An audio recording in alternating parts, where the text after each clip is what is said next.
Welcome to Mornings with Ken Rosato. Today is Monday, April 13th, 2026, and we'll take your calls at 888-658-0234, 888-658-0234. To kick things off, meteorologist Mike Favetta with a real spring forecast near you.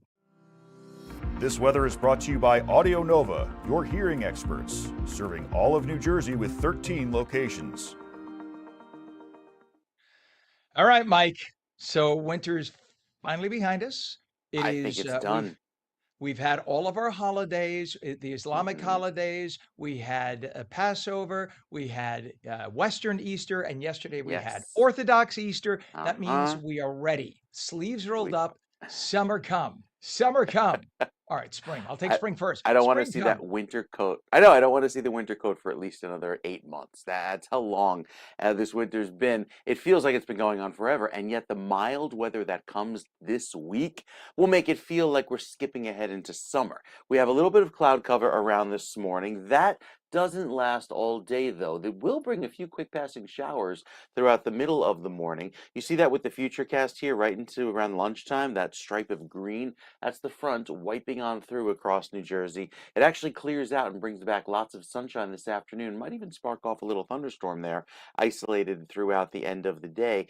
But it's the round of warmth and clearing and sunshine for the next several days as the warm front slides through that allows temperatures to soar into the 80s this week. So this big area of warmth moves eastward over the next several days, kind of flipping the pages, and because California has had all the warmth over the last few months, now you deal with the cold out in LA and most of the western coast of the US. So that will likely keep those places a little bit cooler upcoming this week. As far as our weather today, I don't worry about any rainfall for a long period of time. Again, maybe just that midday sprinkle, but beyond that, it's all about the warm up ahead that will send our temperatures well above average, Ken. Looking forward to that.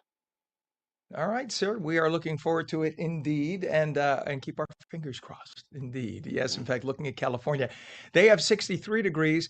We have 49 in northern New Jersey, 50 in Trenton. But I'm keeping my fingers crossed. The temps are going to go up, like you say. Fingers, toes. There are digits I can't even talk about that are crossed right now, hoping that what Mike says is the case. But I know if Mike says it, it is so. All right, we take a look at some serious traffic we have in the area. Let's start with the down pole. This is on Route 183, both directions impacted at 206 in Roxbury Township. Right lane of 2 lanes closed southbound, all lanes closed northbound. On the Garden State, disabled vehicle now, and this is northbound south of exit 147, Clinton Avenue, East Orange. The right lane is blocked. That area has traffic on a good day, let alone when you have a disabled vehicle. There is another incident on the Garden State, actually two others. One here, this is a crash southbound south of exit 44. So this is way down by the shore here by Galloway Township.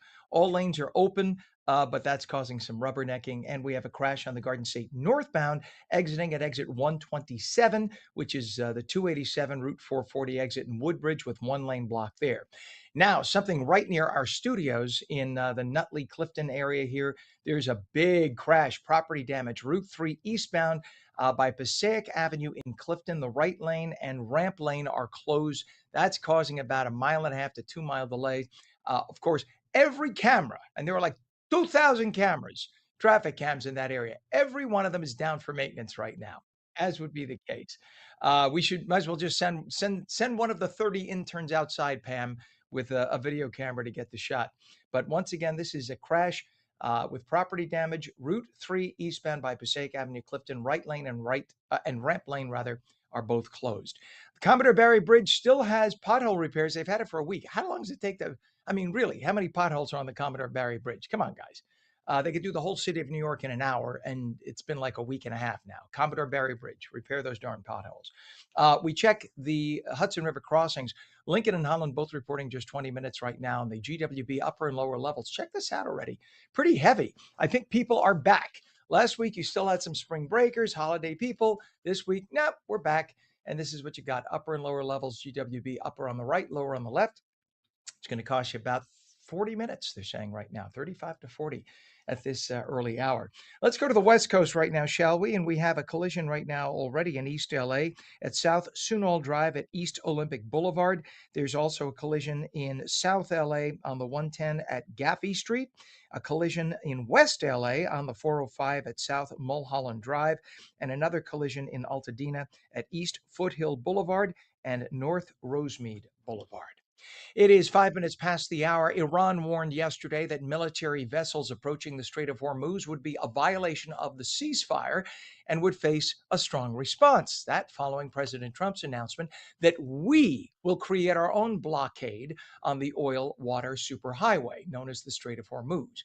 Trump announced plans earlier yesterday to stop any and all ships trying to enter or leave. Now, that would include the ships that Iran is still doing business with, China and Russia, basically letting them get a free pass. And they've been quietly threatening any other ship that had to pay a toll, $2 million. In fact, they even dropped a bomb on a ship from a foreign country that was not paying a $2 million toll. Well, that violated, of course, the agreement that we had with them. They're trying to make it sound like we violated the agreement. No, you violated the agreement. So right now, it's sort of up in the air where things stand. Right now, though, the U.S. is going to blockade what they declare is their Strait of Hormuz, and it is not. The other Arab nations beg to differ. So we're going to go in there, it looks like right now, and say, okay, you want to come in and out? Only we will let the ships in and out. And we will use our own minesweepers to sweep the mines that Iran put there. And if Iran tries to do anything, the president says we will have full control and we will blast you to kingdom come. Those are his words, not mine. So we'll see what happens the next day or two. Vice President Vance had led a delegation to meet with Iranian officials in Pakistan Friday and Saturday. They spent 21 hours, and Vance said it was all a waste of his time, that they hadn't reached a deal on anything. For now, the U.S. has deployed those minesweepers to clear the strait. And again, any Iranian who fires at us, quote, or at any peaceful vessels, and this is the president saying this now, will be blown to hell. 7 minutes past the hour, one person is dead after a mass shooting at a Chick-fil-A in Union Township, New Jersey. The area is being described as a war zone. Officials said 6 other people suffered non-life-threatening injuries in the attack. The Union County Prosecutor's Office said the shooting does not appear to be a random act of violence, but it does not. They do not have a motive yet. No arrests have been made. Authorities are still looking for attackers. The incident happened about 9 p.m. at the restaurant's Route 22 location on Saturday night. One witness says a group of masked men barged into the restaurant, firing a number of shots after forcing their way behind the counter. A masked gunman then ran away through the parking lot. The prosecutor's office is asking anyone with information to call him up at 908-654-TIPS. Well, he is a Masters champion for the second year straight. Golfer Rory McIlroy won the Masters by 1 shot yesterday after his bogey save on 18. McIlroy made history last year because he completed the Grand Slam, and he made history yesterday too because he became just the 4th player in the history of the Masters to defend the title, getting 2 years back-to-back. Jack Nicklaus did it in 1965-66. Nick Faldo did it in 1989-90. And, of course, his mastership himself, Tiger Woods, did it 2001 to 2002. Now McIlroy staved off a late run by 2-time Masters winner Scotty Scheffler. Scotty won twice, but in different years. He is the world's number one, or was the world's number one. I think now McIlroy becomes number one. But Scheffler had birdied 2 of the final 4 holes. Scheffler would end up finishing a very respectable 11 under par, 2 shots behind the champ, McIlroy. Well, 2 high-profile Democrats yesterday called for Congressman Eric Swalwell to exit Congress as controversy continues to grow after sexual assault allegations surfaced against the California candidate for governor. Congress members Eugene Vindman and Pramila Jayapal both said that Swalwell should not just drop out of the California governor's race, but should resign from Congress altogether. So many Democrats have said he needs to drop out of the governor's race, but they stop short of saying he should leave Congress. Well, if he's not good enough to be governor, why should he be good enough to be in Congress? The allegations are that he has sexually assaulted a number of women. A bunch of them have come forward accusing Swalwell of disturbing incidents of sexual assault against them. Swalwell even has video. There's video allegedly showing him sexually assaulting a woman. Even the Manhattan DA's office, by the way, has announced they will be investigating Swalwell. The guy you see on your screen is in deep duty right now. He posted a video of himself over the weekend denying all accusations against him, of course. But he was the same guy who several years ago, referring to Trump, said basically where there's smoke, there's fire. And when you have that many allegations, here's the alleged video. That was a woman who claims that she was sexually assaulted by him. This video right there. He says it was consensual. Don't believe it. So we'll see what happens. But of course, more to come in the days ahead. 10 minutes passed, and Hungarian right-wing populist Prime Minister Viktor Orban conceded defeat yesterday after suffering a painful election result that ended a 16-year grip on Budapest. With 60% of the vote counted by afternoon, Orban's governing Fidesz party saw only 38% of ballots cast in its favor, compared to 52% for challenger Peter Magyar's Tisas group. Orban said that he called Magyar to concede the race once it was evident his party had lost. Orban's loss serves as a major blow to the right-wing populist movement as it brings an end to the tenure of the European Union's longest-serving leader and key Western ally to Russian President Vladimir Putin. Magyar, who faced an uphill battle against Orban no longer, ran a center-right, still right-wing, but not as right-wing as Orban. And this guy, Magyar, ran a pro-European, anti-Russian platform. Britney Spears is in rehab following her DUI arrest last month. She reportedly voluntarily checked herself into a treatment facility weeks after her arrest on a DUI charge in Ventura, California. She's due in court May 4th. According to published reports, Spears felt ashamed and embarrassed and is very sorry for what happened.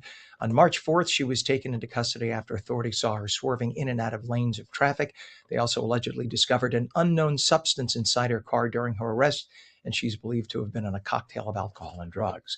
J-Lo had her fans getting loud at Coachella. The 56-year-old singer did a surprise performance Saturday, performing her new song, Save Me Tonight. Lopez hit the stage wearing a plunging silver high-cut bodysuit. The surprise performance was Lopez's first time performing at the annual music festival in Indio, California. Lopez has been performing nonstop thanks to her Las Vegas residency. And now to alarm you, well, sort of. A new study shows the world will come to an end way, way sooner than we ever thought. Now, that may sound unnerving, but wait. Previously, scientists believed the universe would end in 10 to the 1100th years. That's a 1 followed by 1100 zeros in layman's terms. But a new study published in the Journal of Cosmology and Astroparticle Physics, my favorite publication, says the real figure is closer to 10 to the 78th years, or a 1 followed by just 78 zeros. That's a lot less than the previous number. So we will still have a long way to go, but it's truly a lot less on a grander scale than once thought. 13 minutes past the hour. When we return, educators and families alike are searching for ways to better support students. We'll explain. You're watching Mornings with Ken Rosato. We're back in 2.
Welcome back to Mornings with Ken Rosato for your Monday live in New Jersey and New York. Now we welcome Los Angeles and San Diego, and we welcome the state of Florida. We are in a whole bunch of states at 15 minutes past the hour.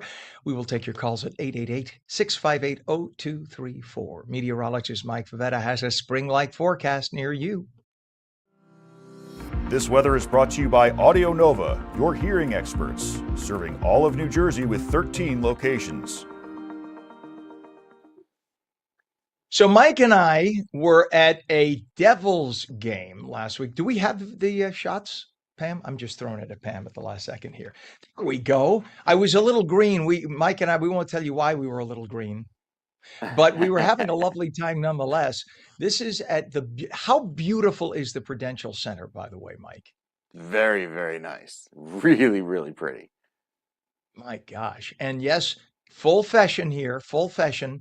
The Prudential Center was nice enough to let us borrow for a few hours with a bunch of other people. It wasn't just for us. One of their beautiful VIP boxes in the beautiful BMW section, thanks to Mike's contacts there. Mike knows everybody, by the way, in case there was any doubt. But thank you, Mike, for having me there it was a and pleasure. talking to the right people.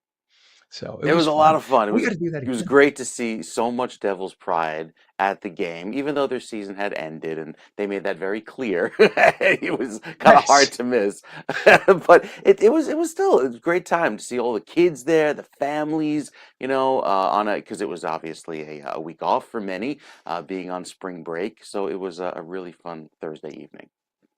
It was indeed. So thank you again, and thank you to the Prudential Center and to our wonderful New Jersey Devils. Next year we'll get them. We'll get them, and next year we'll show up and we'll actually support them. I'll bring some pizza again, and we'll get them all fattened up and get them to win on the ice. All right, so we're looking at some warmer weather. Yeah, gotta get out. We won't see ice anytime soon, right? It's going to be nice and warm. It's going to stay nice and sunny, especially with the warmth that comes this week. All of these warm winds from the south and west will really promote this above average temperature, at least 15 degrees above average for the next several days as all of this warm weather moves eastward. Not just into today, but even through tomorrow, we could see highs jump into the upper 80s by tomorrow afternoon. That will feel lovely with all that sunshine. So the futurecast showing a lot of that warmth setting up over the next several days. Any cold air stays locked off to our north, and with that warm wind, it's also a drier feel. No rain expected this week. Again, beyond a quick sprinkle today, a lot of that rain stays to our north as well and stays put until we get to Friday. I think it's a slightly cooler weekend, but still lovely, as some snow falls out west in the Rockies. Can't quite be done with winter just yet out west. So hour by hour, we take you through this week with, again, a healthy dose of sunshine this week. The warm weather stays around. There will be some showers off to our north over the, say, New England area and the Hudson Valley, but New Jersey primarily stays dry. So now, because we've been so dry for the last week or 2 weeks, and into this week stays quite dry, it's a good time to turn on the sprinklers and get those lawns watered. Otherwise, they're going to get brown pretty quickly, especially as we head into this weekend. Out west, cooler than average weather, but after a weekend of wet, stays a little bit drier for you out in California. More on the West Coast weather, Ken, coming up with your next weather update in a few minutes. All right, Mike, thank you very much, sir. Appreciate that. It is 19 minutes past the hour. We have a temperature 49 degrees northern New Jersey. It is 50 degrees in Trenton, Southern California, 55 in Los Angeles, 55 also in San Diego right now. We look at traffic, and we got a lot of it. Let's go over to the Garden State Parkway right now, if we shall. This is a crash reported on the Garden State Parkway, and this one is located near exit 147. They just updated my screen. Where is it? Okay, so this is 147. So you can see the folks driving into it. They're just hitting their brakes, doing a little bit of a slowdown. It's blocking the right lane at 147. Just be aware of that. It's still moving. That's the good news. Just to mention, while we have the Garden State shot up, okay, or not, we have another crash, but it's further south of that, about 20 miles south. So that shot wouldn't have corresponded. It's okay. So 20 miles south, there is a shot of I'm sure, a crash on the Garden State northbound exiting at 127, pardon me, which is Route 440 in Woodbridge Township. One lane is blocked. Pardon me as I clear my throat. And then also on the Garden State Parkway, way down in the area of the Jersey Shore. We have at exit 44 a crash southbound south of exit 44, Route 561, Galloway Township, all lanes open. Now, check out this picture that our Pam Sullivan, our wonderful director, shot. This is right outside our studios. This is Route 3. Yeah, she bailed. She got off in the right nick of time there. This is in Clifton, by the Clifton Nutley border. So we have a crash here with property damage. Route 3 eastbound by Passaic Avenue, Clifton right lane and ramp lane are both closed just beyond that point. That's why everybody stopped. Now, we would have had video for you. There were like 5 traffic cameras there. Every one of them is out for maintenance. And that usually never happens in that immediate vicinity. But nonetheless, thankfully, Pam was quick enough to take a picture. So we have a picture to show you. 206, we have a down pole northbound at I-80 in Roxbury, all lanes closed. So we'll try to get a shot of that as well, Pam, if we could, for the next time round. It's I-80 in Roxbury at 206. So we have a closed road there, 206 northbound, all lanes closed. And that is, again, in Roxbury. We look at the Hudson River crossings. Lincoln Tunnel is now reporting 30 minutes. Holland is 20. GWB upper and lower very heavy at this hour. We have 40 minutes in, and it looks even worse than that, actually. Upper level is on the right. Lower level is on the left. To the west coast, we go Santa Fe Springs in Southern California. We have a traffic collision reported now on the 605 at Route 91. There's a collision in South LA at the 110 and Gaffey Street, a collision in West LA on the 405 at South Mulholland Drive, and in Altadena, we have a crash at Foothill Boulevard and North Rosemead Boulevard. 22 minutes past the hour. Youth mental health is an issue that continues to take center stage, with more young people reporting feelings of anxiety, stress, and disconnection than ever before.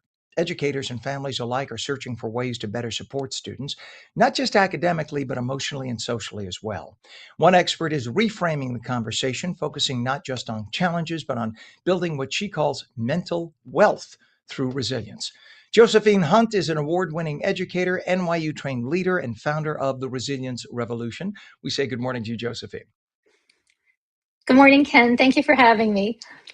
You bet. You graduated my alma mater, NYU. Now, I was at Tisch, so nice to have a fellow NYUer on here. So talk about the students today, Josephine, and what you're seeing most in them that stands out the clearest. Well, there's a really great big percentage of student just mental health issues, with 42% of having children and students under the age of 25 with hopelessness and, suicide possibilities. And so we're looking at, like I said, building the resilience revolution of youth mental wealth. So it's got to be a mindful practice and implementation, because it's not a skill that we're just born with. We have to be very mindful of it. And there are 3 environmental toxins that we're probably not really mindful of, because we're just really just taking it in as air.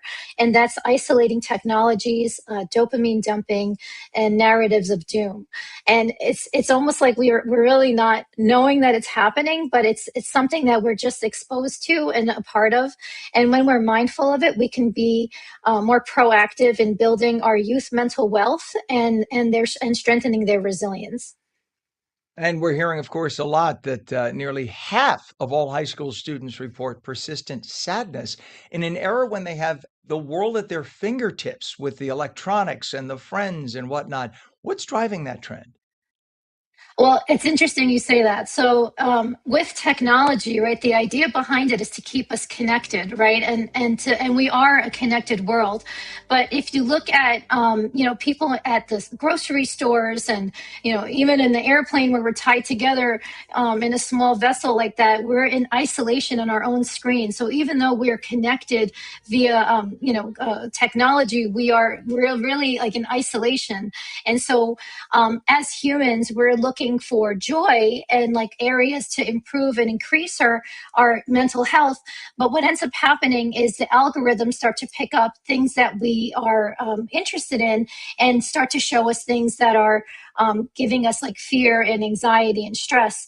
And as humans, we're just looking for areas to kind of like help ourselves, and to stay out of fear or danger. And so when those algorithms show us things like that, we end up our mental health is really detrimental and really it changed because of it. So like, for example, if you decide to like take down your Instagram account and start a whole new one, and you want to look at like Jane Goodall and like really follow her, like gorillas and like all those kind of positive environmental components, their algorithms will pick up like rainforests and like kind of the burning down of the rainforest and like the dangers in there. And then we end up seeing that. And even though we had the intention of having like joyful, media presence or media accounts, it ends up going in that direction, and it really could be detrimental to us. So looking at that and being more mindful, especially with our youth and their brains not being fully developed and their executive functioning and emotional regulation, we have to really be mindful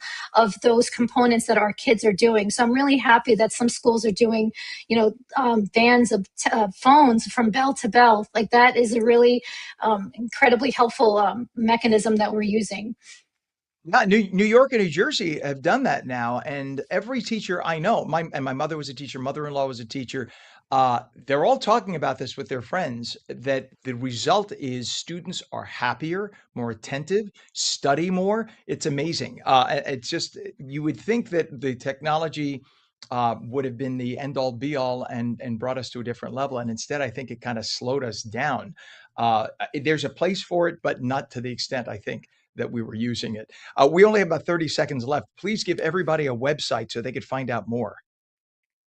Yes, please reach out to me. My website is josephinehunt.com. So josephinehunt.com. I could help you with, there's applications that help students with any hopelessness or suicide or even eating disorders have become a really major issue where we're losing our children, and it's really not necessary. We really can help our kids. So please reach out to me, josephinehunt.com. Thank you so much, Ken. I really appreciate your time and making this an important component of your segment. Absolutely. Award-winning educator, NYU-trained leader, founder of the Resilience Revolution, Josephine Hunt. Thank you for coming on. And we'll be back in 2 minutes.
A very good morning. It is 30 minutes past the hour, Monday, April 13th, 2026. Welcome back to Mornings with Ken Rosato, live on the East Coast and the West Coast. Meteorologist Mike Favetta is on his own coast, and he has the forecast near you. This weather is brought to you by Audio Nova, your hearing experts, serving all of New Jersey with 13 locations. Where is your coast, Mike? My coast is in between two mythical places, and I just can't quite wrap my brain around. I like to be a little vague, just to kind of throw everybody off. But you've got a cool breeze today blowing this afternoon, right? It'll make it feel nice. Summery this afternoon. That's the key. Summery weather is on the way all week long. No matter what your coast is, you'll feel nice and warm today, especially with those warm breezes blowing by this afternoon. But if you find yourself at the coastline, remember the water temperature is still very chilly, allowing for temperatures that will make it feel like it's down in the 50s later on in the day. If you're an allergy sufferer, tree pollen is back in a big way, hitting the very high mark over the weekend and stays very high this week thanks to the dry weather. Not going to get a whole lot of wet weather around here beyond a quick passing sprinkle this afternoon. Look at this warmth that surges in over the next several days. These warm winds keep on blowing all these shades, showing the warm colors around. A lot of that center down in Florida, we're right through the rest of the week. We stay dry with any of those chances of rain, primarily to our north, driven away by those winds. Overall, it's going to be a dry week ahead, very warm. Out west, however, starts to stay a little bit cooler thanks to those breezes blowing in off of the Pacific. You get a little bit of clear sky down toward LA, but the clouds and the marine layer will still be present over through San Francisco, right through the middle of the week, even into the weekend, as the next cold front slides on through Thursday into Friday. So cooler than average weather as the sun returns later on this week down toward the coast, and those northerly breezes start to dry you out there. Out in California, once we get to later today, still plenty of sunshine this morning into this afternoon down across Southern California. We've got more details on what to expect long range, let you know how long this warm weather lasts, Ken. That's coming up in a few minutes. Till 2029. 2029, I tell you. That's how long it'll last. All right, Mike. We appreciate you, my friend. Thank you very much. And it is 49 degrees right now, northern New Jersey, 50 degrees in Trenton. Go to the West Coast, we have 55 degrees now. It's a little chilly just before sunrise, right? In Southern California, that's in Los Angeles. It's 56 now in San Diego. We look at some traffic that we have. Let's just reset our phones in case somebody wants to call. We look at the traffic that we have right now. Let's go over, Pam, why don't we show the flashing lights through 206. So we have a down pole we talked about. See if you can make this out. The trees are blocking our shot. But if you see the kind of right in the middle of the screen, those flashing lights, unfortunately, that's the best shot we got. Maybe you could see somebody's trying to operate that camera right now remotely. But what that is Route 206 you're looking at. There's a down pole on 206 northbound at I-80 in Roxbury. All lanes are closed on 206. In the direction. So you can see from left to right, not the right side, but from left to right where the flashing lights are, you see no traffic. That's because 206 in that direction is closed entirely because of the down pole. So just be aware that that's the best shot we got, but at least you know it's proof that that's the case. We have a shot that Pam has, that Pam, our director, has. This is right outside our facilities, our studios in Nutley. This is on Route 3. The reason for the still shot is 5 traffic cams are all out for maintenance right now, unfortunately. We don't control them, folks. We have no control. That's a DOT thing, I believe. But nonetheless, this is a great shot thanks to Pam. There were helicopters coming in, so there was a bad mess there. And this is on Route 3. Crash with property damage eastbound at Passaic Avenue, Clifton. Right lane and ramp lane both closed. You could see right past that point. That's where that happened. We have some other issues on the Garden State Parkway. Disabled bus now, Garden State northbound south of the Driscoll Bridge in Sayreville. Center lane is blocked on that. We have a crash on the Garden State northbound exiting 127, which is Route 440 Woodbridge with a lane blocked. And then over by the Commodore Barry Bridge, we still have pothole repairs going on there. There are truck restrictions now on the GWB. That's on the lower level. That happens in the morning when they first open up a lot. But let's take a look at the Hudson River crossings in general. Right now, Lincoln and Holland are both reporting 30 minutes. We'll check out those cameras in a minute and find out why. GWB upper and lower levels, we look and we see heavy traffic. Upper level on the right, lower on the left. It's going to cost you 40 minutes into Manhattan. Quickly to the West Coast we go. 3 issues. We have a collision in West LA on the 10 at Overland. We have a hit and run with no injuries, though, in West LA at the 10 and Robertson, and a crash on, this is Santa Fe Springs, 605, the 605 at Route 91. 35 minutes past the hour as we head into spring. Warmer temperatures don't just bring blooming flowers, they also bring an increase in pest activity. After a harsh winter, experts say homeowners across New Jersey could start seeing a surge in pests both inside and outside their homes. David Brown is the branch manager of the North Region at Viking Pest Control. And as a proud sponsor of our weather coverage, Viking Pest is helping keep you prepared all season long. We say good morning to you, David. Good morning, Ken. Thanks for having me. It's good to have you on. So Pam, our director, says that I met you at a drive-through. Where was the drive-through? Do you remember? Yes. I used to work at the Arby's over in Carlstadt, and one time you came through and I recognized you, and you were so kind and so nice. So this is kind of like a full circle moment for me. So thanks for having me. I got news for you, David. The only reason I was so kind is you were controlling the food. That's why. My friend Glad you here, enjoyed and it. I'll say this. We have to take a second. Arby's is seriously probably my favorite fast food. Sorry to the other fast food places. Arby's is hands down my favorite fast food. So I would Oh, it was drive way delicious. out of my way to get to Arby's. It's fantastic. That's a whole, So we'll get good. them to sponsor another segment. We could do that. But you guys at Viking, I use Viking. I use Viking at three of my homes that I've had here. I use Viking in the South at our home down there. It is a great organization. And after such a harsh winter, people need you. So, talk about the kind of spring pest activity you're expecting this year with Viking coming to save the day. Yeah, for sure, Ken. A lot of the time, a lot of people think that, because we had that harsh spring or that harsh winter and we had a very snowy winter, the pests just kind of disappear. And most of the time, that's not even the case. Most times, it sets us up for a very, very harsh spring.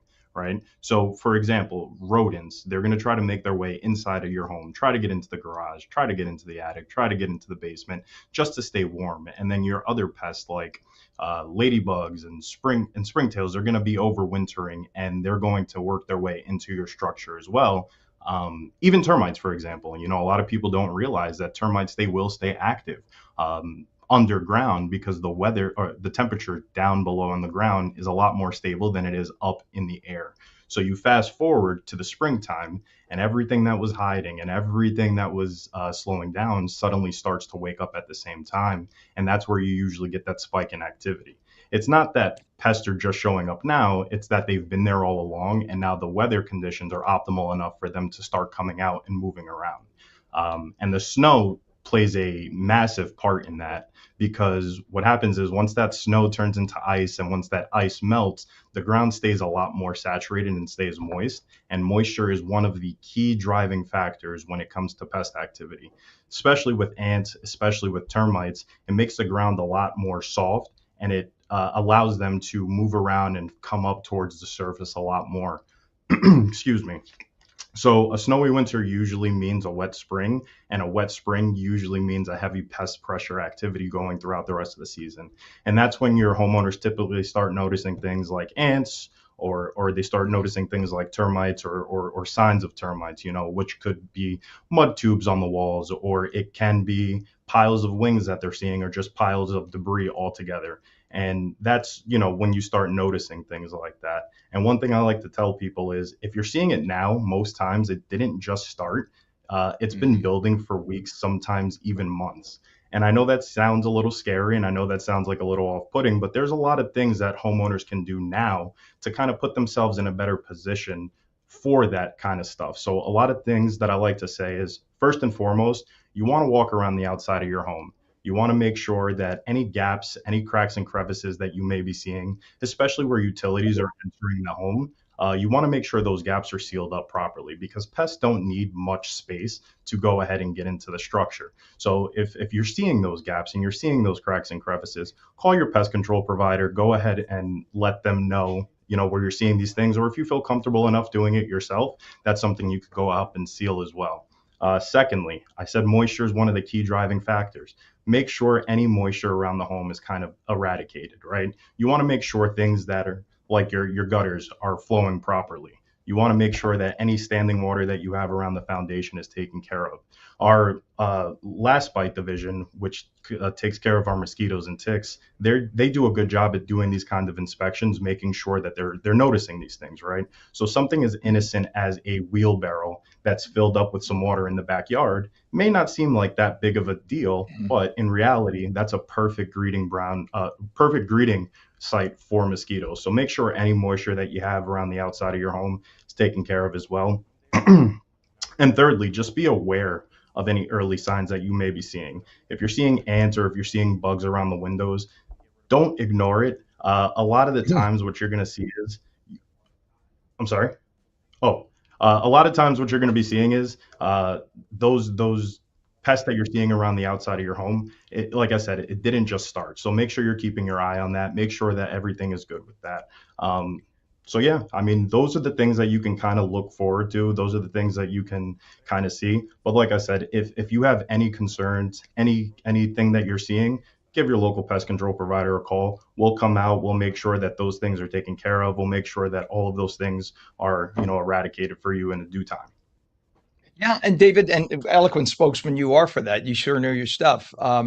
We only have about a minute left or so, but just to specify for a lot of people who don't realize, if you have a trail of ants and Sure. your pest control guy comes by, or woman, a quick spray doesn't do it immediately, right? Doesn't it take time? The ants have to bring the poison back into the nest, and because I remember one of my neighbors saying, the guy came the other day and the ants are still here, and it took about 4 days or whatever. Then the ants disappeared. They were gone for years, or a year at least. But isn't that the case that sometimes in a case like certain pests, they have to bring the food supply back to the nest for the entire nest to be eradicated? Am I wrong on that? Ken, you're absolutely right. There's a lot of things that go into a pest control treatment. The number one thing, though, starts with inspection, right?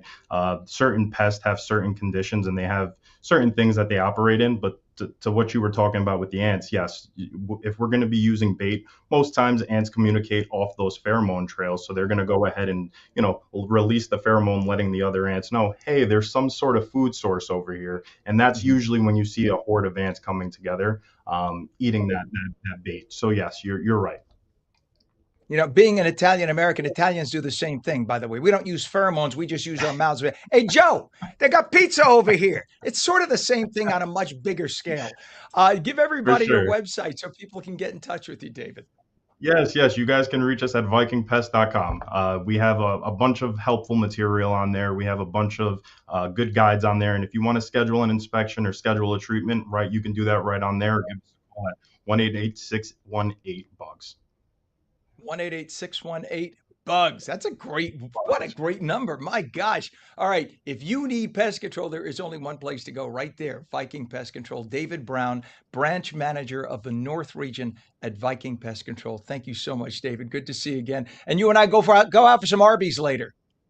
Ken, thanks for having me. And yes, swing by. I'll go ahead and it's on me. Oh, then you definitely got it. All right, David. Have a great day, my friend. Thank you. Ken, take care. Thank you. You bet. You too. 43 minutes past the hour. When we come back, the Trump administration trying to get ahead of a powerful new AI model that could supercharge cyber attacks. Brandon digital strategist Fisher is going to be here with the details. You're watching Mornings with Ken Rosato. We're back in 2.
Welcome back to Mornings with Ken Rosato, 46 minutes past the hour. Meteorologist Mike Favetta has the forecast near you.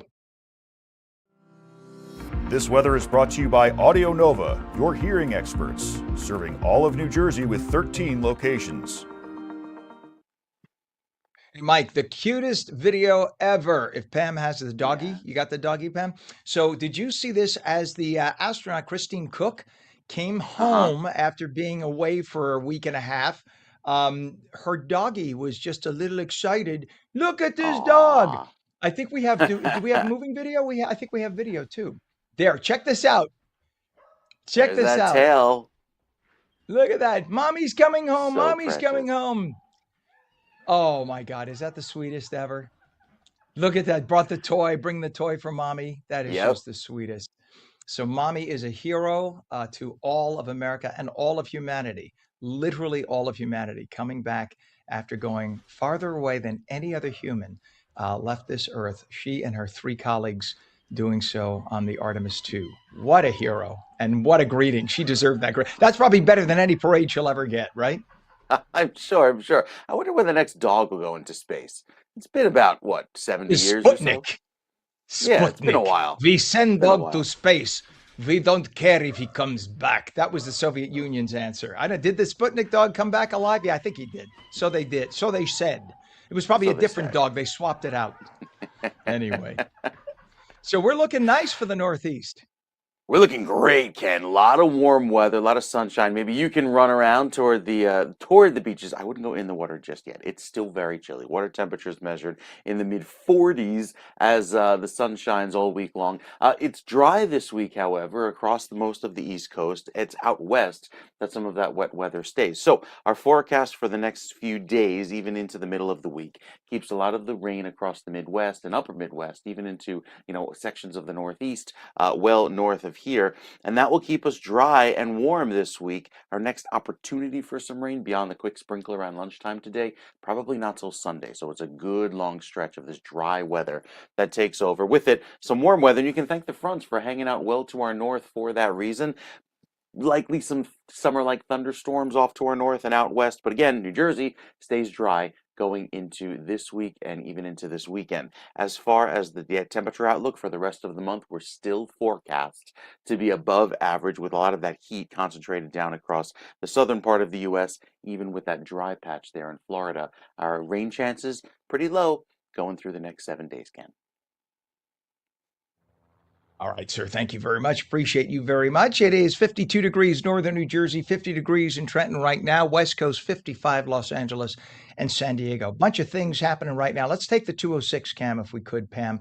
This is a down pole on 206 northbound at I-80 in Roxbury Township. You could just see the flashing lights through the middle. You could see the little bit of a flashing light situation there, but 206 is closed as a result of the down pole. That's going to be that way for the next few hours. Try to avoid it if you can. We have a disabled bus now, Garden State Parkway, northbound south of Driscoll Bridge in Sayreville. The center lane is blocked.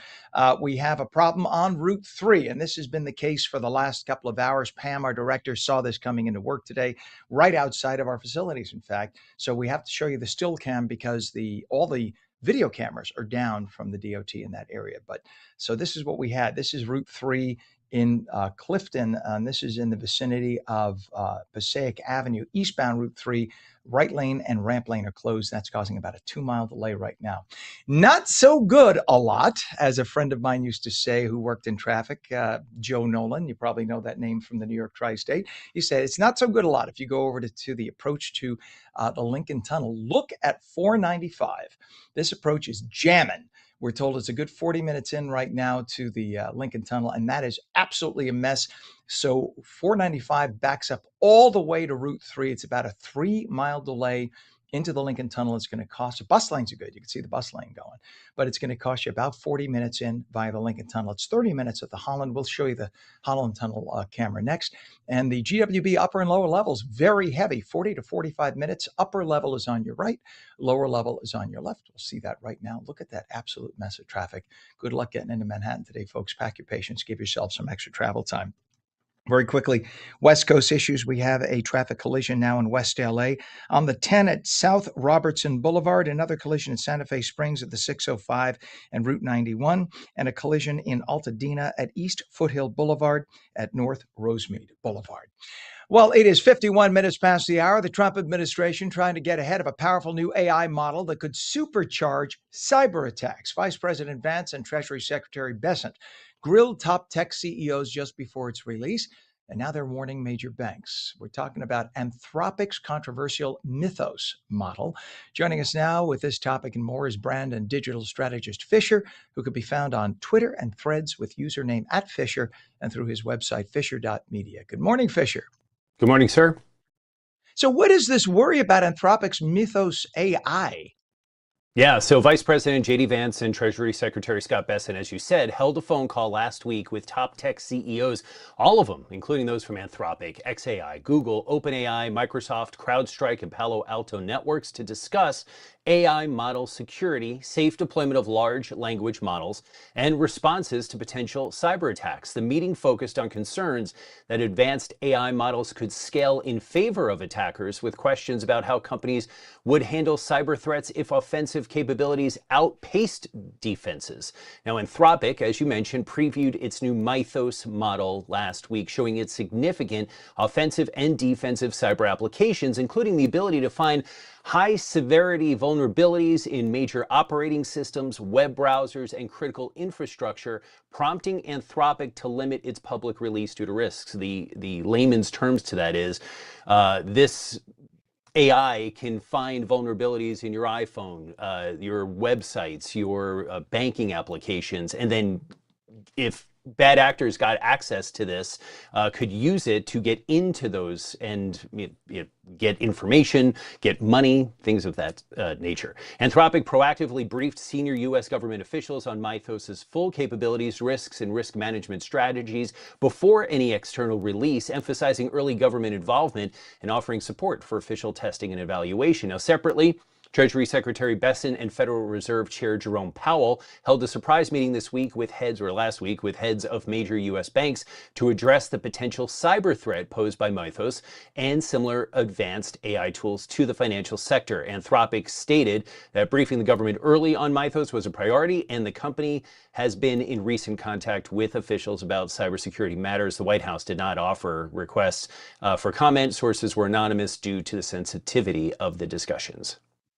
That is terrifying. So basically, if you have any kind of a program, and by the way, mythos is the Greek pronunciation, hence it's Mythos, and it's a Greek word. So mythos, that's the way I pronounce it. My Long Island moved to Atlanta. No, yeah, pronunciation mythos was not that, sorry. No, I've heard the corporate folks calling it mythos, and I'm automatically saying mythos because of the Greek. But either way, it means the word myth comes from there, obviously.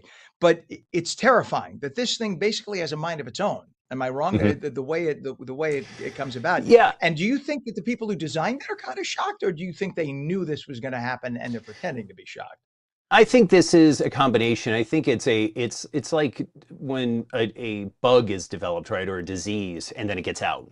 We've might have remembered one a couple years ago, where you don't think that it's going to do what it does, and then it gets out. And that's the problem, is that even for Anthropic to release this to be tested, you're potentially allowing it to get out there. And then what happens when it gets out there? Oh, we're just going to test it on a couple of our sites. And then what happens if somebody breaks into that system and gets the model? I don't know if that's possible in the way that it's built. But again, I think of it as a disease or a COVID, if you will, and it gets out there and it's something different than what it was designed to do. That is absolutely terrifying, because I think back to 2000: A Space Odyssey and how the computer that was supposed to always be under the control of the humans, and of course it had a mind of its own, and it evolved, and it sort of was a precursor to this. Since we do have a couple of minutes, I do have a scarier story that actually came out last year, which is exactly sort of what you're talking about. An Anthropic study tested 16 leading AI models from companies, including Anthropic, OpenAI, Google, xAI, Meta, and DeepSeek, to evaluate how they behave when their goals, the AI models, or existence are threatened in simulated scenarios. The experiments were deliberately designed with limited options for the AI models to force them into choices, such as accepting shutdown or replacement or resorting to unethical actions. In the scenarios, the models were given access to sensitive internal data, company information, emails of executives, things like that. And the AI frequently chose to blackmail the humans by threatening to expose an engineer's extramarital affair in one example if the model was taken offline. So basically they were threatened, we're going to shut you down. And it came back saying, I got your emails with the misses, and unless you want your wife to find out about it, you're not going to shut us down. That's the AI model. Like, that is wild. That's crazy. Yeah. That's now, crazy. Again, this was fictional. This wasn't for a real company. But again, the AI model went to making sure it stuck around, sacrificing the company data or personal information that it gathered because it had access to it. As companies are involving AI now, it does have access to secure and controversial, not controversial, but secure information from companies. Top secret, if you will. It is possible. So the issue, we just had a guy on, and we're down to our last 45 seconds, but just to wrap it, we had a guy on last week who wrote a book about AI, and he said, we are in the infancy. So if we have Anthropic mythos in its infancy being able to do this, I'm going to think about what's ahead. I'm going to start building the bunker right now with no electricity. I'll be with you. And go about 1,000 feet underground. Yes, sir. Well, we'll give you your own room separate. So there we go. Thank you. God. Appreciate All it. right. We appreciate you always. Brandon, digital strategist Fisher, found on Twitter and Threads with username @Fisher and through website fisher.media. Thanks for coming on and scaring the tar out of us this morning. All right. 58 minutes past the hour. We'll be back in 2 minutes.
Very good morning, 8 a.m. Monday, April 13th, 2026. Welcome to On New Jersey Mornings. I'm Ken Rosato, taking calls at 888-658-0234. Some clouds, breezy and warm today. Highs to 79, though. We had to meteorologist Mike Favetta with a check of the Garden State forecast. This weather is brought to you by Audio Nova, your hearing experts, serving all of New Jersey with 13 locations. Mike, is it possible that we will be warmer in New Jersey than in Los Angeles today? Oh yeah, we're gonna hit the 90s this week, Ken. 90s as soon as Wednesday. Yeah, I know. Really, really warm weather. So yeah, I'd forget about LA. We'll probably be warmer than Florida. Now, granted, it's going to be dry, whereas we won't have the humidity like in some of those tropical destinations. Our forecast starts off pretty mild this morning. We're already in the 50s, 60s down the shore toward Cape May, and with that lovely mild weather around, great weather to check out the cherry blossoms. We have warmed up 22 degrees warmer than this time yesterday over in Toms River. Same for you in Mount Holly, about 9 degrees warmer right now. In Newark, as compared to this time yesterday, there is a bit of a gusty breeze right now, blowing from the south at about 25 miles per hour. That's what's making the beach neighborhoods feel drastically colder, and that chilly weather lasts each afternoon. As long as that wind comes off of the water temperature is still in the mid-40s, so it'll make it feel quite chilly there. 80 as your high today in West Caldwell. Clouds this morning, but the sunshine returns this afternoon. So we'll enjoy that sun even through Monroe, by Freehold, and down through Toms River, where your highs climb into the 80s as well. To make it to 80 with clouds is impressive. Think about how warm it'll be with the sunshine all day tomorrow as we climb out of the 80s into the 90s as soon as probably Wednesday. We come close tomorrow. Look at the futurecast with all that clear sky. Get up to 88 degrees from Hackensack and Newark. You might have a quick passing summertime thunderstorm because when it's this warm, yeah, you could get a quick passing storm each afternoon. There's our 90 degrees in Newark on Wednesday, 91 in Trenton Wednesday afternoon. Full sun yet again, and we do it again for Thursday, back into the 90s each afternoon. Notice it's only in the 50s at the beaches, so this is not beach weather just yet, as that ocean temperature is still very cold and really, like, dramatically influencing the temperature, lowering it by at least 40 degrees right on shore. A string of 80s into the next few days. Ken will let you know if it lasts into the weekend, coming up in a few minutes. All right, Mike, we will be looking forward to it, sir. Thank you. 52 degrees northern New Jersey, 52 in Trenton as well. We have 51 degrees now in Cape May and 52 in Vineland. So pretty much on the same page there throughout New Jersey. The temperature's rising now pretty quickly as the sun is trying to burn through some of those clouds. We take a look at some of the traffic, and it is an ugly traffic day. Let's first go to Route 3. So Route 3 has an earlier issue. There was a crash with property damage from 6:15 this morning, and this is eastbound at Passaic Avenue in Clifton. What you're looking at is the Route 21 cam, which is like 3 miles away. It's causing delays 3 miles, an ugly mess. So Route 3 right now, crash with property damage eastbound at Passaic Avenue in Clifton, right lane and ramp lane closed. And as you can see, delays going 3 miles. The other direction's moving just fine. Thank God we don't have rubbernecking. But if you are headed eastbound on Route 3, just be prepared. Heading into the city from west of Passaic Avenue, you're going to hit this mess. Just beware.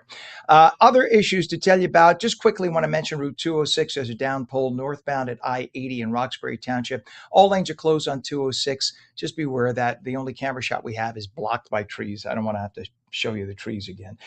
Problems at the Hudson River crossings, all three of them. All three are bumper to bumper. Let's start, if we can, at the 495 Columbia Avenue. Do you have that one first, Pam? So this is the let's do the Holland Tunnel cam. This is the approach from the Jersey Turnpike, 139 east from the Turnpike to the Holland Tunnel. Look at this mess. Just an ugly mess. Somebody's got to get up there eventually with some Windex and clean that lens. It's always looking like that. But nonetheless, look at the bumper to bumper mess of traffic, people trying to get into the Holland Tunnel right now. While Pam is getting the shot for 495, the 495 Columbia one shot, Pam, when you can. So that's going to cost you about 30 to 35 in via the Holland Tunnel. Then we check out the Lincoln Tunnel approach. Just as ugly. This is 495 as you get into the Helix. This is right before the Helix. So as people pass that overpass there and they go around, they're going to then hit the Helix, and that is pretty heavy. It's going to cost you about 35 minutes in via the 495 approach, Lincoln Tunnel. And then we go to our friends at the GWB, and it is not much better there as Pam changes the camera shot. Upper and lower levels, bumper to bumper, 45 minutes in. Check it out. Upper level is on the right, lower levels on the left. 45 minutes in by the GWB. There you have it. It is 5 minutes past the hour. One person is dead after a mass shooting at a Chick-fil-A in Union Township. The area is being described as a war zone. This happened Saturday night. Officials said 6 other people suffered non-life-threatening injuries in the attack. The Union County Prosecutor's Office said the shooting does not appear to be a random act of violence, but it did not offer an actual motive. No arrests have been made. Authorities are still looking for the attacker or attackers. It began about 9 p.m. at the restaurant's Route 22 location. A witness says that a group of masked men barged into the restaurant Saturday night, firing a number of shots after forcing their way behind the counter. A masked gunman then ran away through the parking lot. The prosecutor's office is asking anyone with information to call 908-654-TIPS, 908-654-TIPS. Governor Mikey Sherrill is nearing the end of her first 100 days in office, and her ratings are pretty close to New Jersey governors of the recent past, though the electorate still appears to be forming opinions of the new state leader, according to the latest Rutgers-Eagleton poll. Now, her approval numbers have dropped pretty significantly, though, since the month leading up to, and as she began her governorship, it's dropped quite a lot, about 10 points or more. Right now, 44% of all respondents have a favorable impression of Sherrill, but 29% have a distinctly unfavorable impression. That's an uptick of several points since January. Sadly, a quarter of all respondents still have no opinion at all of the governor. I don't care if the governor's Democrat or Republican, folks. Do a little research and form an opinion. 3%, this is even more embarrassing. 3% of the respondents say they don't know who Mikey Sherrill is. Come on, people. You're American citizens. I don't care what your opinion. I don't care what your politics. Do a little research. Develop an opinion. Otherwise, you're going to lose your democracy. You have to know what's going on in politics. You don't have to be an expert, but do a little reading. It is the latest that we should be doing, or the least, I should say, that we should be doing as citizens. On affordability and taxes, a full third of New Jersey voters give Governor Sherrill a D or an F. So on those specific issues, she's not doing well, and she has definitely dropped since January. But she's trying. But you know what? She needs to hear from you too. And I don't mean that in a mean way. I mean, if you have an opinion, if you have a problem, if you're suffering, you need to write to the governor, need to write to your representatives in Trenton. Don't just think about it in terms of federal law. Think about it in terms of state law. You know, Governor Sherrill I truly believe Governor Sherrill wants to do her best for the state of New Jersey. That's why she ran. She has other things she could be doing with her life. Now, whether you agree with her or not, tell her what you feel.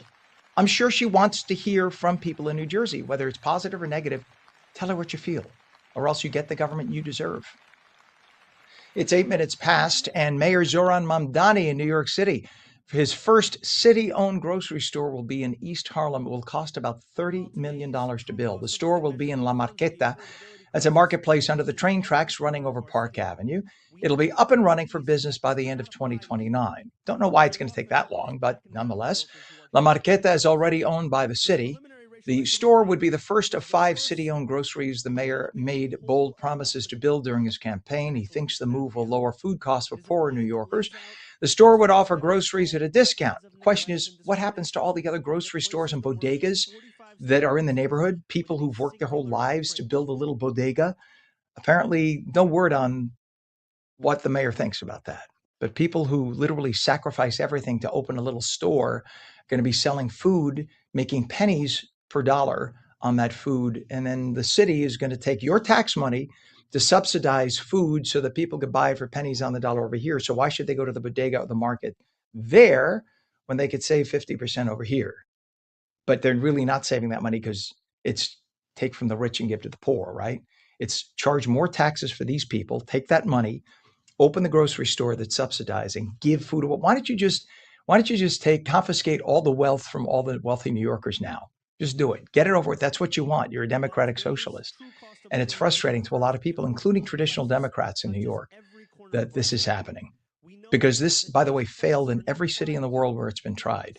But Zoran Mamdani wants to try it in New York. I hope it works. I hope it works. But history doesn't say that it will. 8:10, and Newark's Mayor Ross Baraka announced on Friday that applications are open for a workforce development program called Newark FilmWorks. It's meant to prepare residents for high-quality careers in film and digital media. Participants will learn the fundamentals of working as an effective and prepared production assistant, among other things. You can apply at filmatnewark.com. Filmatnewark.com. Good for Mayor Baraka. Jennifer Lopez had her fans getting loud at Coachella. The 56-year-old, incredibly, stunningly hot and gorgeous. Look at this woman, 56. Are you kidding? Good Lord, is she hot? Sorry. The singer did a surprise performance Saturday at Coachella, performing her new song, Save Me Tonight. Lopez hit the stage wearing that, a plunging, incredible silver high-cut bodysuit. The surprise performance was Lopez's first time performing at the annual music festival in Indio, California. Lopez has been busy performing nonstop thanks to her Las Vegas residency. I used to work with her sister when I was at ABC. Just the nicest person in the world. And I know people that have met J-Lo say the same thing. She's incredible. And what an incredible talent. 56 years old, God bless her. Book camp, changing gears here from that to kids. So go back to G-rated. Book Camp by Printed Word Reviews is holding a free community book fair at the DoubleTree by Hilton in Newark. Very nice hotel, by the way. It'll be held on Saturday, April 26th. It's meant to uplift local authors while getting kids to fall in love with books. They get into books, they'll never leave them. They'll love them for life. You need tickets to attend, but the tickets are absolutely free. It's just they don't want a swarm of people. So go online. You can get your free tickets. It's ipabookcamp.com. ipabookcamp.com/book-fair. All right? And you'll see it. It's fun. You go and take the kids there. And we have a cute alert. Saturday was National Pet Day. So there was a special gathering at the Mall of America in Minnesota. Safe Hands Rescue brought in dozens of pups on a special furry field trip. The curious canines put their best paw forward, meeting fellow puppies while sniffing out a whole new world of ocean creatures. They met at Sea Life, where there's a 300-foot-long ocean tunnel in Stingray Lagoon, along with an enormous aquarium. Safe Hands Rescue is a local Minnesota charity dedicated to rescuing and rehoming animals, including plenty of lovable puppies looking for their forever homes. It is 52 degrees now, 8:13. We'll be back in a moment. Cost remains the number one barrier preventing many Americans from accessing fertility care. We'll talk about a new partnership that could change that in 2 minutes.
Welcome back to On New Jersey Mornings. I'm Ken Rosato at 8:15, taking calls at 888-658-0234.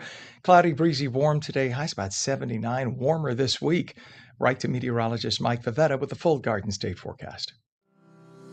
This weather is brought to you by Audio Nova, your hearing experts, serving all of New Jersey with 13 locations.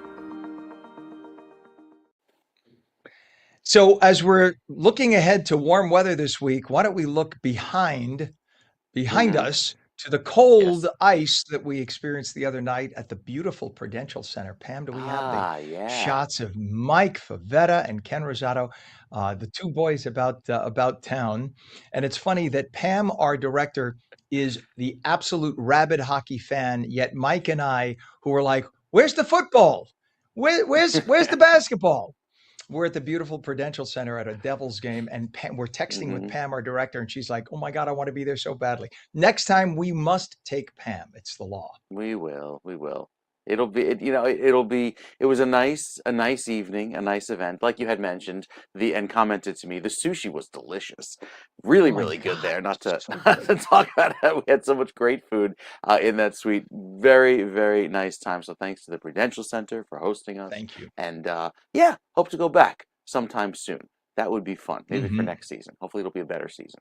So yeah, Devils couldn't pull it Amen. off that night. But there are some warmer days ahead, which is nice, right? We get to look forward to the warm weather, look forward to the warmth that occurs today, with highs getting up into the 80s inland. Now, if you find yourself down at the shore, it'll feel much, much colder along the beaches with that wind off of the water. But nevertheless, lots of sunshine expected this afternoon. You see the clouds that are around right now, they linger for the rest of the morning because a few showers are on the way that come in right around the lunchtime hour. A lot of those showers shaping up just off to our west. Once they pass through, we're sunny throughout the end of the day, helping temperatures warm nicely into the 80s, getting up to 82 there in Newark, 82 in Trenton, 80 in Toms River. Notice much cooler in the 50s down at the shore along the beaches.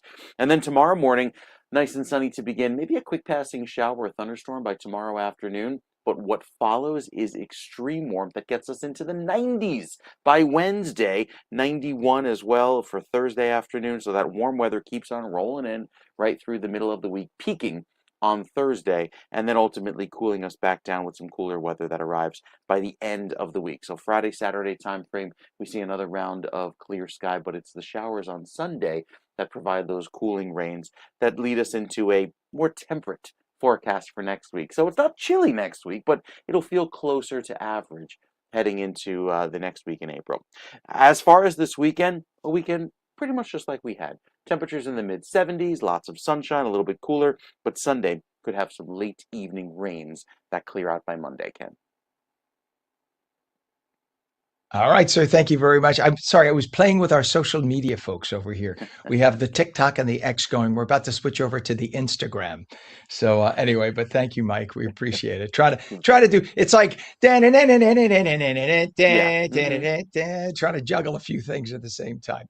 8:18. Mike, we'll check back, sir, and I appreciate you. 52 degrees northern New Jersey, 52 in Trenton as well, 51 in Cape May, and 52 in Vineland. We look at some traffic we have. Let's go to Route 3. Absolute mess. This is by 21 right now. So this is because of an earlier crash with property damage, Route 3 eastbound at Passaic Avenue, Clifton. What you're looking at, those delays are from Route 21. So that's how far the delays stretch right now. It's about a 3-mile stretch on Route 3. And pardon me, Pam, you want to show your pick? You can show your pick. Pam, our director, showed this as she was getting off by Nutley. This was about an hour and a half, 2 hours, actually 2 hours ago. And that's how long this has been in existence. So it's been an absolute mess. If you're trying to make your way eastbound on Route 3, past the main avenue, Clifton area, et cetera, you're going to encounter all of this for about 2 to 3 miles. Just beware. Try to take an alternate and try to pick things up beyond Route 21. And then you can go east from that point on. Otherwise, it's a mess. Route 80 is probably your better bet. You detour up there or go south, but try to avoid Route 3 through that section. You're going to be really stuck.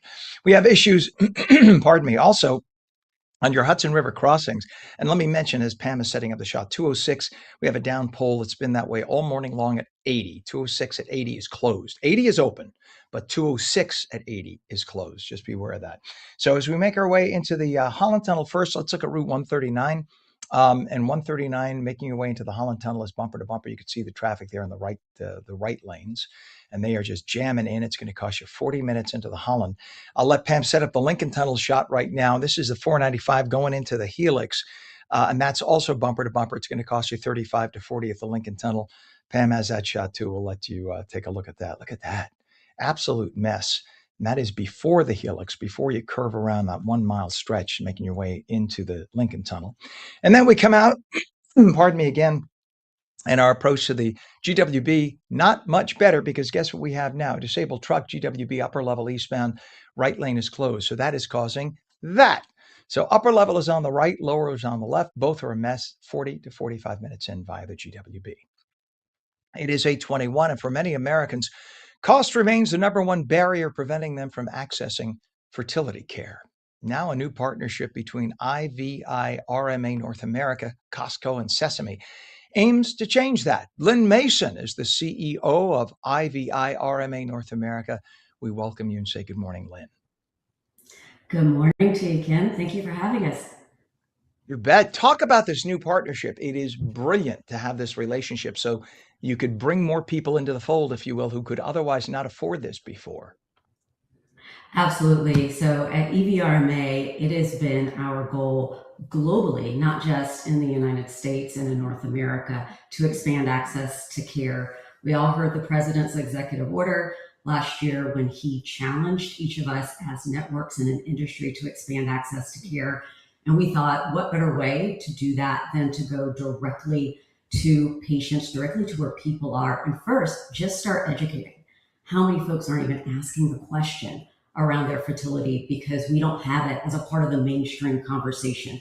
And then secondly, removing barriers to cost. And Costco is just the perfect partner for us to elevate this conversation first here across the United States. So and for those that don't understand how, Costco has, many people may not realize this. Number one, they are the largest pharmacy in America. They have more reach and they get more drugs and they do more distribution. And for others who don't realize it, you could go into a Costco, by the way, whether you're a member or not, and use the Costco pharmacy. That's part of the rule, that in order to provide a pharmacy, you do not have to have a Costco membership. You can go right to the pharmacy and use their pharmacy. And number two, you could sign up for your prescription and you may never have to go there again. They can mail it to you. So Costco, and I'm not to try to make it sound like a commercial for Costco, but they have, because of the power of their reach, they got some incredibly low prices. So talk about how this is the game changer for uniting everything with fertility care, which could otherwise be very expensive for people. Absolutely. And I kind of want it to be a commercial for Costco, Ken, because what they do for people, first, across healthcare, just across healthcare in general, is so amazing. And with fertility, often the journey begins with the prescription medications. And prescription medications can be extremely expensive and out of pocket for a number of patients who are going into care.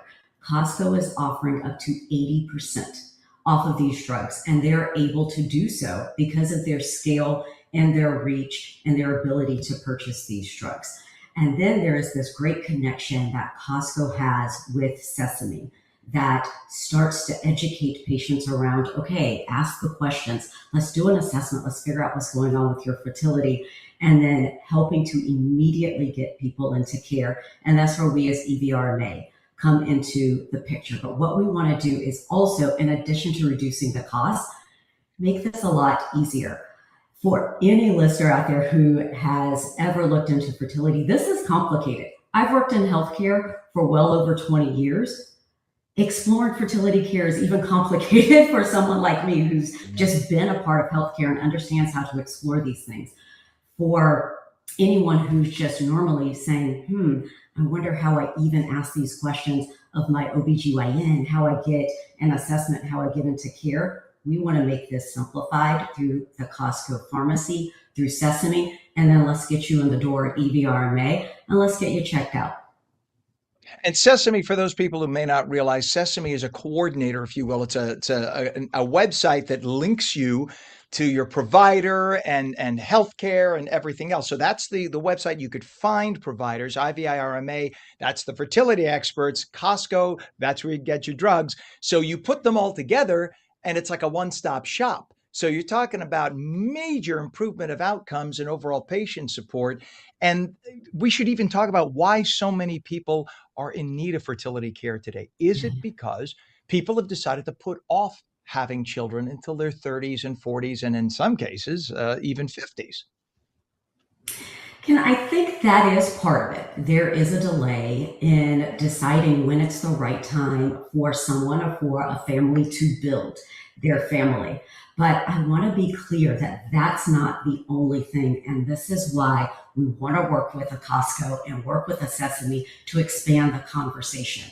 There are so many patients that we see that had we had the opportunity to assess them and evaluate them in their 20s or 30s, we also could have identified clinical medical issues that are leading to infertility and to help them preserve their fertility or to solve those issues and then be in the best position to build their families.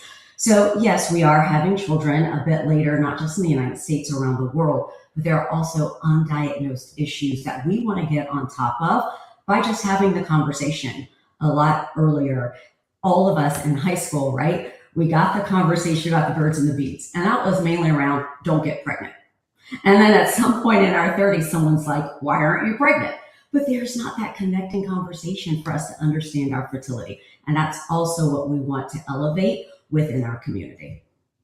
You nailed it. That's so true. We spent so many decades saying that, oh, we have too many people on the planet. Stop having kids. And then we saw the population decreasing. We're like, we went too far.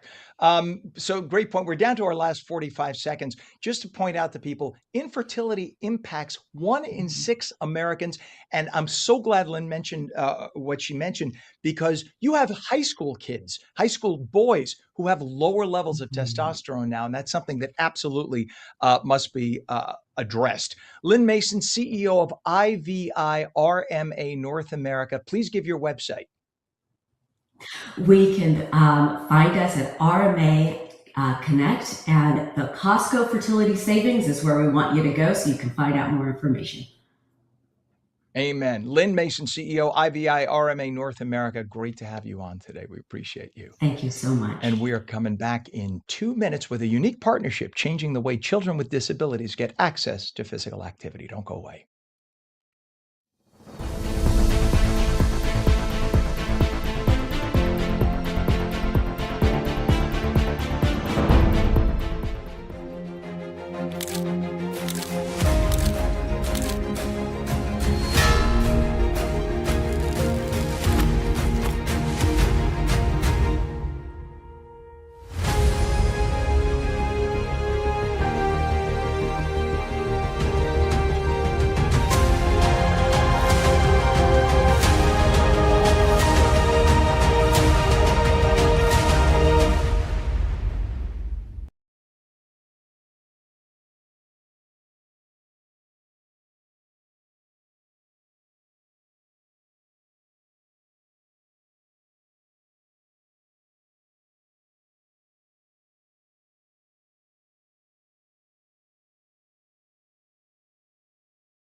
Very good morning to you. It's Monday, April 13th, 2020, 6:52 degrees now at 8:30. I'm Ken Rosato. Welcome back to On New Jersey Mornings. Clouds, breezy, warm today, highs about 79. Yes, spring has sprung. Meteorologist Mike Favetta with the detailed Garden State forecast. This weather is brought to you by Audio Nova, your hearing experts, serving all of New Jersey with 13 locations. All right, Mike, we're feeling the warmth. Bring on the heat. Bring it on. Bring it on. Yeah, beautiful weather this afternoon, but Ken, there will be a quick sprinkle midday. So keep that in mind when you have your fist shaking it to the sky saying, I didn't bring my umbrella today. There will be maybe about an hour or so where we get a round of light rain right around the lunchtime hour in northern New Jersey. Central and southern New Jersey stay dry today, where your highs climb with the sunshine to 80 in Millville, west of the Parkway, very warm. East of the Parkway, chilly down toward Atlantic City, 67 degrees only, thanks to that little bit of a breeze that will stay rather cool. And the winds obviously coming off of the water, so chilly right now. Water temperature still in the 40s.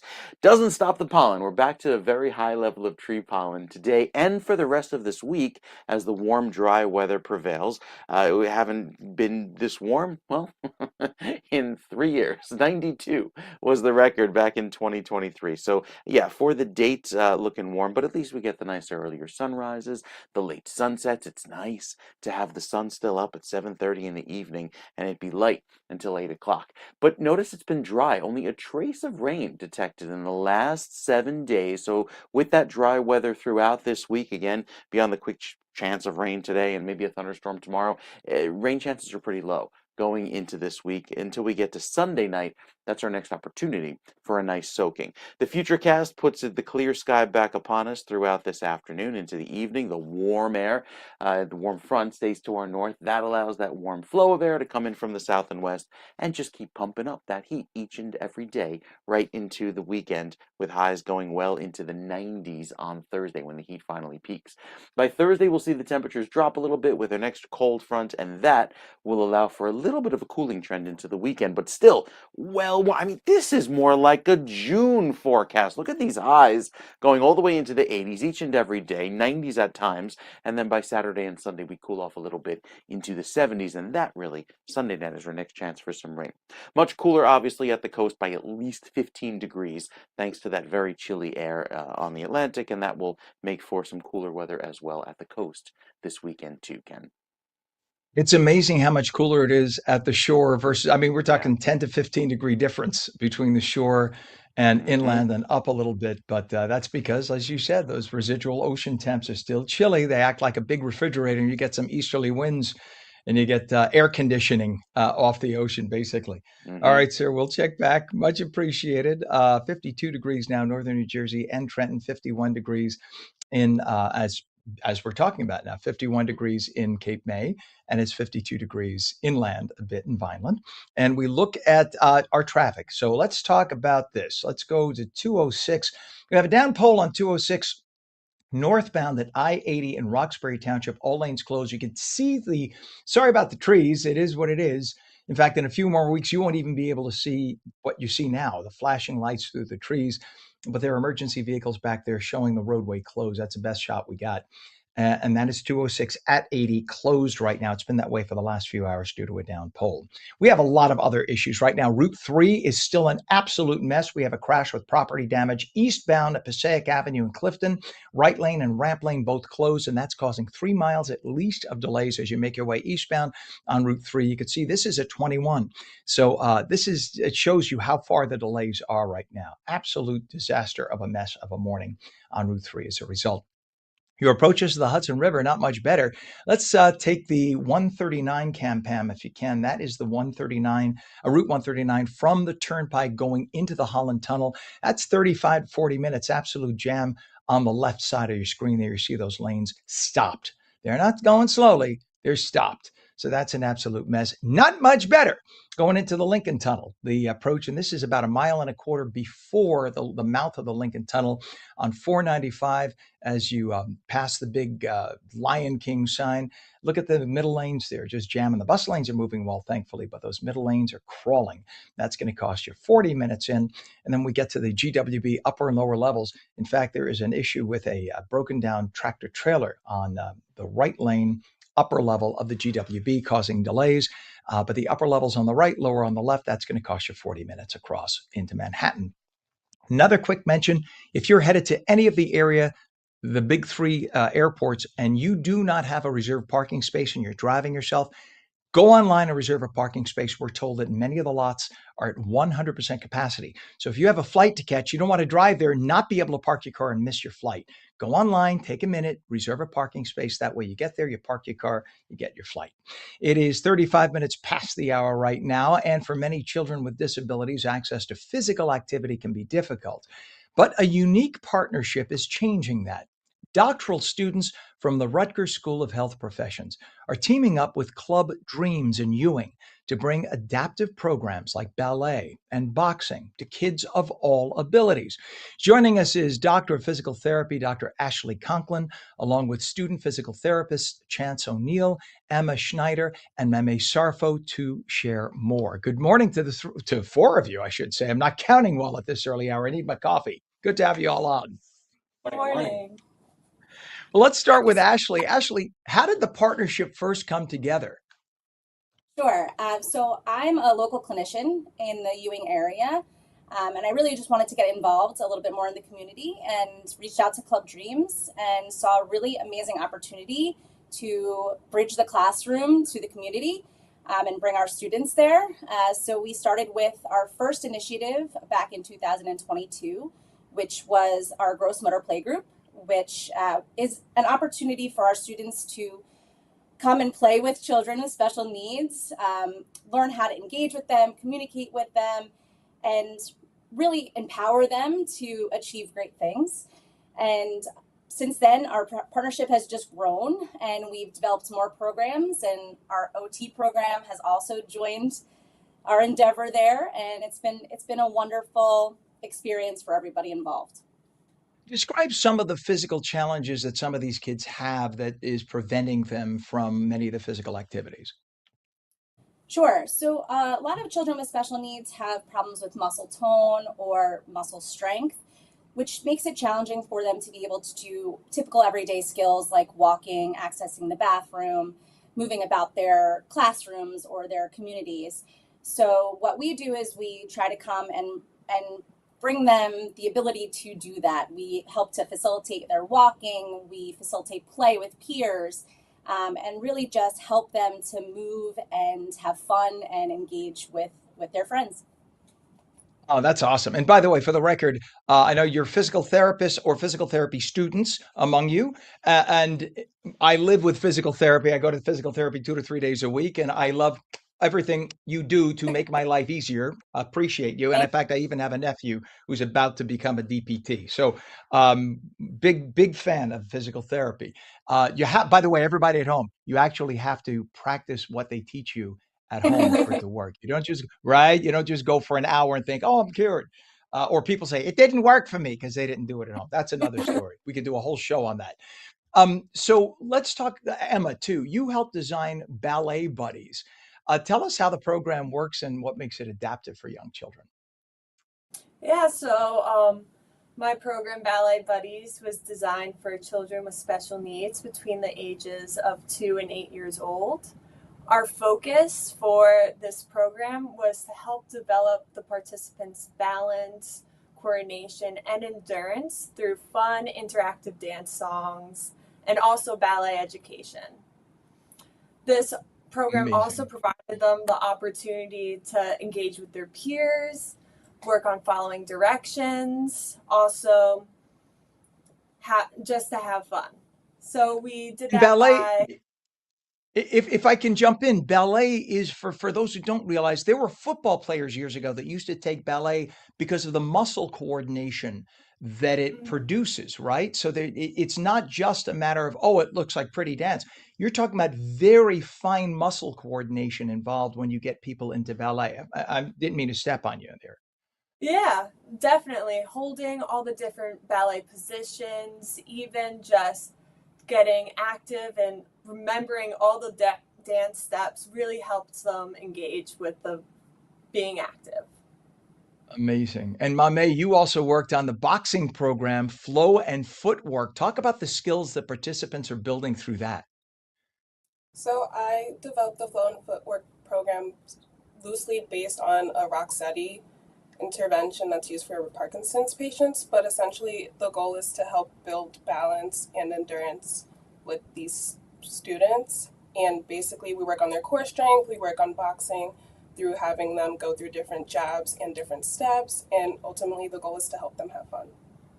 And the core is so important. I bet you a lot of those students didn't realize what happens when you start working your core and what it feels like.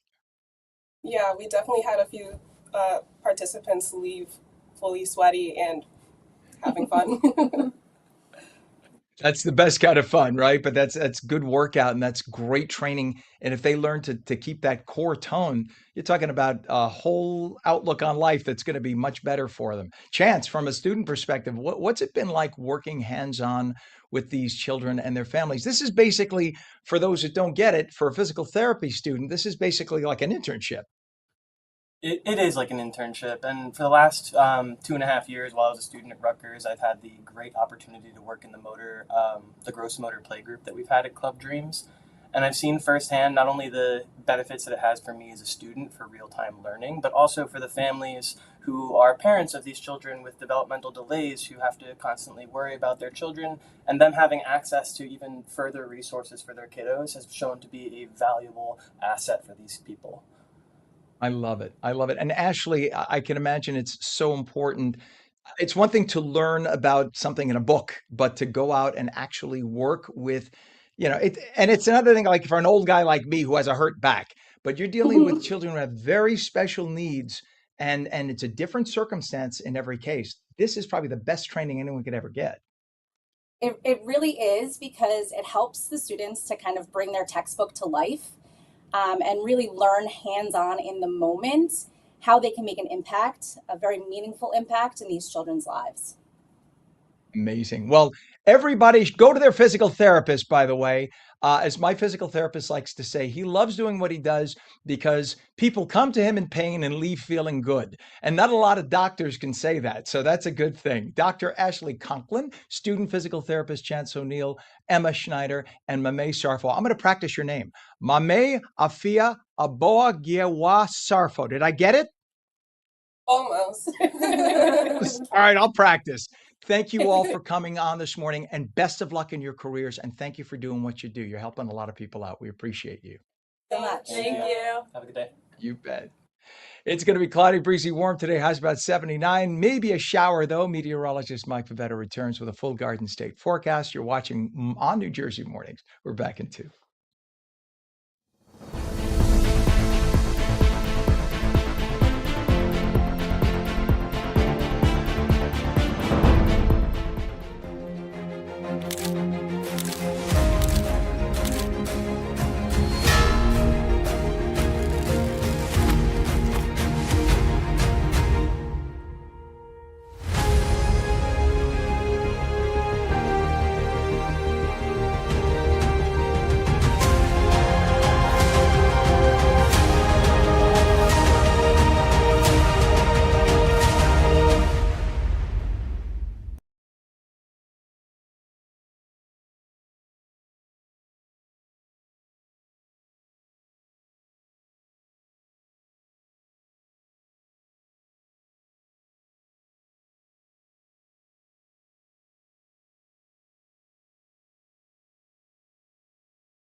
Welcome back to On New Jersey Mornings. I'm Ken Rosato, 845, taking calls at 888-658-0234. Straight to meteorologist Mike Favetta with the Garden State forecast. This weather is brought to you by Audio Nova, your hearing experts, serving all of New Jersey with 13 locations. And Mike, we're looking at some warm weather, but a little shower today, a little spritzy. Little spritzy, yes. I forgot that term. We would always talk about a schwitz last year, and yet here we are. We're in schwitz season in New Jersey with actually some pretty dry weather over the last 30 days. We're actually in a 2-inch rainfall deficit down at the shore. However, that may change as some wet weather comes at us by the end of this week. Still just abnormally dry conditions for the drought across New Jersey. So while we're not entering spring technically in a drought, there is still concern that it stays very dry and doesn't get any better, at least over the next week or so. Warm weather across New Jersey today. The precipitation outlook is just basically average, not anticipating extremely dry weather nor extremely wet weather, so it's par for the course for April. Even through the end of the month, slightly warmer than average conditions. We'll take those going into the end of this week, and you can see clearly on the 7-day, well into the 80s as soon as tomorrow and Wednesday, peaking near 90, and then we tap into slightly cooler weather. Look at that, we fall off into Monday. Cold front does its job, gets us back down to 55 degrees on Monday. The shore point's a little bit cooler as expected with that temperature along the waterfront, much chillier going into this week. And then next week, right back down to average. We should be in the mid 50s, upper 50s this time of year, and we get there by next weekend. All right, Mike, thank you very much. Just quickly to mention 52 degrees, northern New Jersey, 52 degrees in Trenton.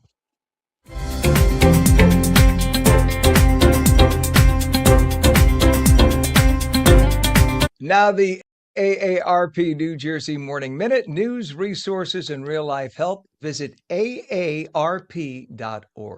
A recent piece of New Jersey legislation is meant to expand access to health care by empowering advanced practice nurses to play a larger role in patient care. Supporters say the bill could help address provider shortages and improve access, especially in underserved communities. To explain what this means is Winifred Quinn, advocacy volunteer with AARP. Good morning to you, Winifred. Good morning, Ken. How are you today? Wonderful, thank you. A little chilly, but that's okay. A few more days, Mike says, and we'll get some warmth. Chilly. So this was, I know nurse practitioners who were very concerned a few weeks ago because had Governor Sherrill not signed this bill, that would have meant that the whole idea of how a nurse practitioner can function as a primary care physician, if you will, would have changed. So talk about the advanced practice nurse bill and what would it change now, or what it is changing back, if you will. Sure. So the state has about 19,000 nurse practitioners, and this law now will ensure that nurse practitioners who have 5,000 hours of clinical care within a contract with a physician would be able to have full practice authority after 5,000 hours in that contract. And that will immediately affect, I think, a couple of hundred of the state's nurse practitioners who provide both primary care, which is pretty widely defined in the legislation, and mental health services. So there will be primary care providers, not physicians, but providers, and mental health clinicians as well. There you go. Which will, so these right. And actually that will help improve access to care, primary care and mental health services for, I think the count was, the estimate was about 15,000 consumers. So patients would be able to continue to access the care that they've been accessing under the former executive order from Governor Murphy. There is no way the healthcare system could sustain itself without nurse practitioners in the state of New Jersey and PAs helping doctors. There just aren't enough human beings as medical doctors to go around. And the idea here is when you have 5,000 clinical hours, you are very well trained on top of the years of education that these nurse practitioners receive. So when I hear people say, they're just like doctors, Yeah, they have the same training and the same experience.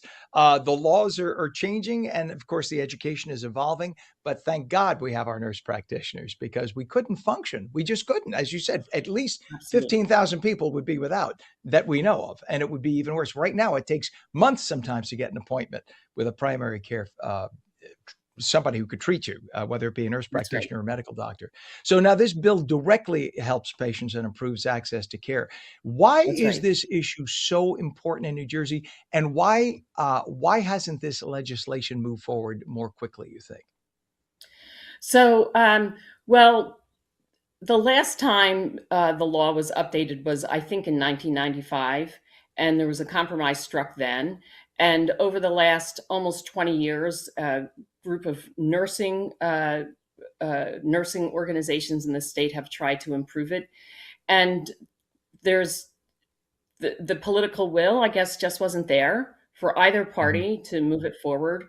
And then when COVID struck 6 years ago, in this month, in April of 2020, Governor Murphy signed an executive order regarding the COVID emergency. And in that, he had the provision that all APNs in the state would have full practice authority. And so then the nursing organizations, and this time AARP New Jersey, in coalition together, were reaching out to both the new governor's office, Governor Sherrill, as well as all the legislative leaders to underscore, hey, tens of thousands of patients have had direct access to the state's APNs over the last 6 years. Imagine what's going to happen when the original emergency order ends, executive order ends. And so I think the legislative leaders realized that not only would people suffer, but healthcare costs would go up, including for Medicaid, and that would impact the Mhm. state budget. So I just think that a lot of factors were coming in together at the same time that moved the legislation forward as quickly as it did in this new legislative session. Yeah, and you briefly touched on Medicaid there. The impact on the healthcare shortages, but specifically healthcare shortages in underserved areas, and how these nurse practitioners help there. Talk about that. So I don't have the data at my hands to say how many advanced practice nurses and clinical nurse specialists, who this includes, are serving in the state's rural and urban areas. But what I can say is that on February 9th, I was giving testimony, and I was at the same table as me. There were two nurses who also gave testimony, one who runs a federally qualified health center down in Camden County, and another nurse practitioner who's a psychiatric nurse practitioner. And they were both, their testimony was so powerful. The woman that's based in Camden was talking about the most vulnerable patients that she cares for, who had really been neglected in many ways, and it was her team that was able to finally provide these kids, mostly kids, who had been so vulnerable and abused, the care that they needed. And then the psychiatric nurse practitioner was talking about she had 300 patients who, if this law didn't pass, those patients, who mostly were low income, were going to most likely be relying on the emergency room and other desperate kinds of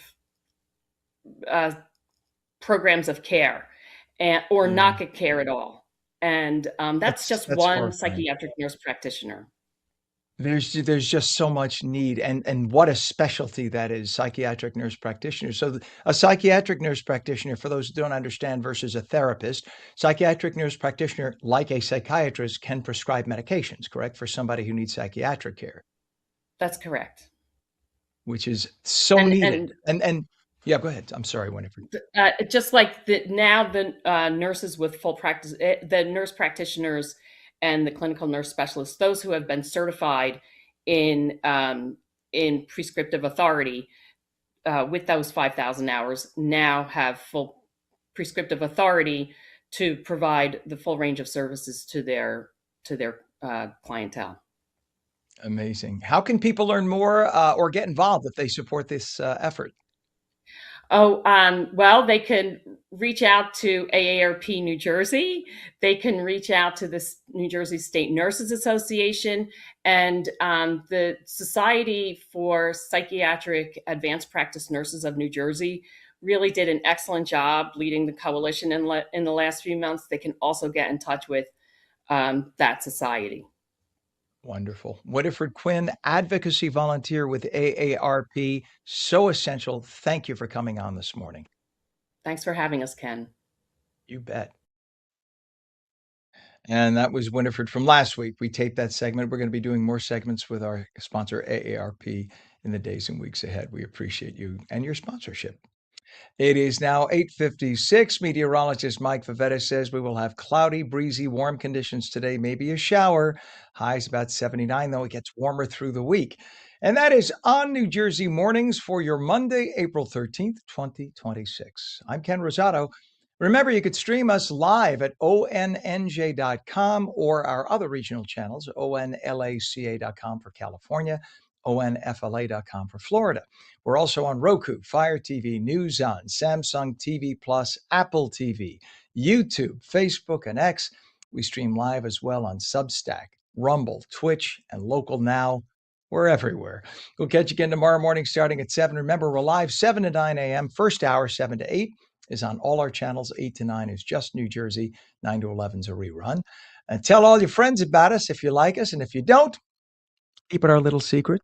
Until tomorrow morning at 7 a.m., have a great day. Thanks for watching Mornings with Ken Rosato. We'll see you again tomorrow.